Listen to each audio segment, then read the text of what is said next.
আজকে কথা বলবো অনেক কমন একটা টপিক নিয়ে। বেসিক্যালি এটা একটা ছেলেদের প্রবলেম, যৌন রোগ জড়িত সমস্যা।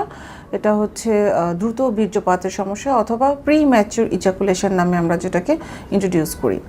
সো অনেকেই মনে করেন আপনারা যে আমার দ্রুত বীর্যপাত হয়ে যাচ্ছে, আমি কাঙ্ক্ষিত সময় পর্যন্ত ধরে রাখতে পারছি না, আমার ওয়াইফকে আমি স্যাটিসফাইড করতে পারছি না, এরপর আমি কি করব, এই বুঝি আমার জীবন শেষ হয়ে গেল। বাট কখন এটাকে আমরা আসলে ডিজিজ হিসেবে নিব, দ্যাট মিন্স কতটা সময় পর্যন্ত আপনি ধরে রাখতে পারছেন সেটা একটা ব্যাপার, এবং কতটা দিন ধরে আপনার এই ধরনের প্রবলেমটা চলছে সেটাকে আসলে বুঝতে হবে। তাহলেই আপনি বুঝতে পারবেন এটা আপনার দ্রুত বীর্যপাতজনিত সমস্যা নাকি অন্য কিছু। আমরা সাধারণত ডক্টররা বলি আপনি আপনার স্ত্রীর যৌনাঙ্গে আপনার যৌনাঙ্গ প্রবেশের 1 মিনিটের পূর্বেই যদি আপনার বীর্যপাত হয়ে যায় সেটাকে প্রিম্যাচিউর ইজাকুলেশন বা দ্রুত বীর্যপাত বলছি, কিংবা আপনি আপনার স্ত্রীর সাথে সহবাসের পূর্বে, দ্যাট মিন্স আপনি আপনার যৌনাঙ্গ ইন্ট্রোডিউস করার পূর্বেই যদি আপনার বীর্যপাত হয়ে যায়, দ্যাট মিন্স আপনার ওয়াইফের কাছে গেলেই যদি আপনার বীর্যপাত হয়ে যায়, সেক্ষেত্রে এটাকে আমরা বলবো প্রিম্যাচিউর ইজাকুলেশন অথবা দ্রুত বীর্যপাতের মতো সমস্যা। এই ধরনের সমস্যাগুলো যদি আপনার 6 মাস বা 6 মাসের অধিকতর সময় ধরে চলতে থাকে তাহলে এটাকে প্রিম্যাচিউর ইজাকুলেশন বলা যাবে। কিছু ব্যাপার বলে নিতে চাই। অনেকেই আছেন যারা আপনারা একটা লম্বা সময় পর পর দেখা যায় যে ইন্টারকোর্সের জন্য মিলিত হচ্ছেন, সেই ক্ষেত্রে কিন্তু প্রথমবার যখন আপনি মিলিত হচ্ছেন সেই ক্ষেত্রে আপনার দ্রুত বীর্যপাত হতেই পারে। অনেকেই আছেন যারা হয়তো বা স্ত্রী থেকে কিছুটা দূরে থাকেন কাজের খাতিরে বা অন্যান্য কোনো কারণে, হয়তো এক একজন এক এক শহরে থাকেন। সেই ক্ষেত্রে একটা সময় পরপর একটা হয়তো 2 সপ্তাহ বা 1 মাস পরপর আপনি আপনার সঙ্গিনীর সাথে মিলিত হচ্ছেন। সেই ক্ষেত্রে দেখা যেতে পারে যে আপনি যখনই আপনার সঙ্গিনীর কাছে যাচ্ছেন সেই ক্ষেত্রে কিন্তু প্রথমবার বা দ্বিতীয়বার পর্যন্ত আপনার এই ধরনের দ্রুত বীর্যপাতের মতো সমস্যাগুলো হতে পারে। কিংবা এমন হতে পারে যে আপনি মনের ভিতরে অনেক ধরনের এক্সাইটমেন্ট তৈরি হচ্ছে, আপনি আপনার সঙ্গিনীর সাথে আজকে রাত্রে মিলিত হবেন, এটা নিয়ে আপনি বিভিন্ন ধরনের কল্পনা করছেন, বিভিন্ন ধরনের প্ল্যানিং করছেন, এক্সাইটমেন্ট ফিল করছেন আপনার মধ্যে। সো যখনই আপনি রাত্রেবেলা যখন আপনার সঙ্গিনীর কাছে যে মিলিত হলেন তখনই দেখা গেল যে আপনি নিজেকে স্যাটিসফাইড করার আগে বা আপনার ওয়াইফকে স্যাটিসফাইড করার আগে আপনার বীর্যপাত হয়ে যাচ্ছে। সো এই ধরনের জিনিসগুলো কিন্তু আমরা অনেক ক্ষেত্রেই নোটিস করি। এখন কথা হচ্ছে যে এটা কতটা সময় ধরে আপনার চলছে। এই ধরনের দ্রুত বীর্যপাতের সমস্যা যদি আপনার 6 মাসের অধিকতর সময় ধরে চলতে থাকে তাহলে এটাকে আমরা প্রবলেম হিসেবে ধরে নিব। এছাড়া অনেকগুলো কারণ কিন্তু আছে দ্রুত বীর্যপাত হওয়ার। প্রথমেই যেমন আমি বললাম যে ওভার এক্সাইটমেন্ট, প্ল্যানিং, এই জিনিসগুলো কিন্তু একটা কারণ হতে পারে।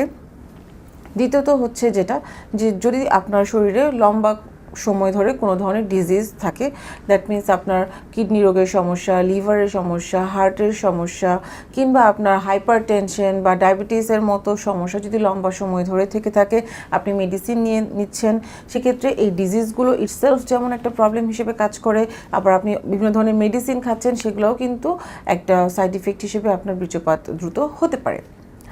সেকেন্ড যেটা বলবো, যদি প্রিভিয়াসলি আপনার সেক্সুয়াল অ্যাসল্টের কোনো ধরনের হিস্ট্রি থাকে, অপ্রাপ্ত বয়সে যদি কেউ সেক্সুয়াল ইন্টারকোর্স শুরু করে থাকেন, এগুলোও কিন্তু অনেক বড় কারণ হিসেবে আমরা ধরে নিচ্ছি। এছাড়াও দেখা যায় যে আপনার যৌনাঙ্গে যদি কোনো ধরনের ইনফেকশন বা ইনফ্লামেশন থেকে থাকে, বিভিন্ন ধরনের ভাইরাস বা ব্যাকটেরিয়াল বা ফাঙ্গাল প্রদাহ থেকে থাকে, সেই ক্ষেত্রে কিন্তু দ্রুত বীর্যপাত হতে পারে। কারণ এগুলো আপনি যখন ইন্টারকোর্সে মিলিত হবেন তখন ব্যথা অনুভূত হওয়ার কারণে এই ধরনের প্রবলেমগুলো হয়। সো যে কারণেই হোক না কেন ট্রিটমেন্টটা আসলে ইম্পর্ট্যান্ট। যুগ যুগ ধরে কিন্তু এই ধরনের প্রবলেমগুলো ট্রিটমেন্ট চলে আসছে, বাট আমি আজকে কথা বলবো আপনাদেরকে সাথে অ্যাডভান্স যে ট্রিটমেন্টগুলো আছে সেগুলো নিয়ে। যখন আমার কাছে পেশেন্টরা আসেন আমি সাধারণত কিছু ইনভেস্টিগেশনস করিয়ে নিই, দেখার জন্য তার হরমোনাল ইমব্যালেন্স আছে কিনা, কোনো ধরনের কোনো ব্লক আছে কিনা।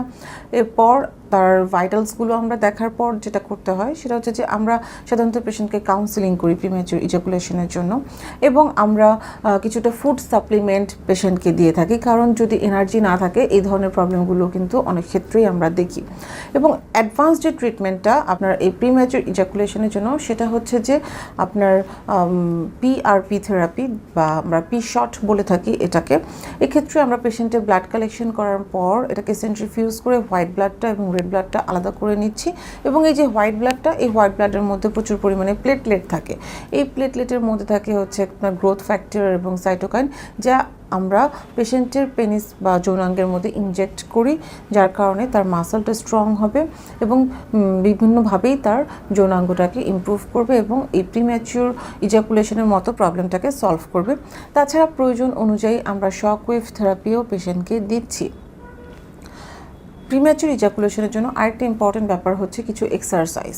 এই এক্সারসাইজগুলো আমাদের যে ফিজিওথেরাপিস্ট আছেন উনি পেশেন্টদেরকে শিখিয়ে দিবেন। এর মধ্যে ইম্পর্টেন্টগুলো হচ্ছে আপনার stop and start technique, women on the top technique, squeeze technique অথবা মিউচুয়াল মাস্টারবেশনের মতো বিভিন্ন ধরনের টেকনিকগুলো আছে, যেটা আসলে প্রিম্যাচিউর ইজাকুলেশনটা হচ্ছে আপনার কিছুটা কাউন্সেলিং, কিছুটা এক্সারসাইজ, কিছুটা লাইফস্টাইল মডিফিকেশনস এবং আপনার কিছু অ্যাডভান্স ট্রিটমেন্টের মাধ্যমে সম্পূর্ণরূপে ট্রিটমেন্ট করে সারা সম্ভব।